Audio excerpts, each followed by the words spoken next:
Sạch đây quá.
Trời ơi.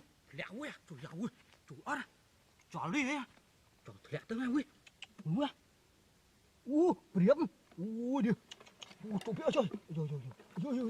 Ui, Priệp ui. Còn nà này ơi à. Ui, đi mau ui, vừa khiêu có. Ui, tòa ui, chủ mình vừa chạy nhá. Ui, một chảo được bình nhá.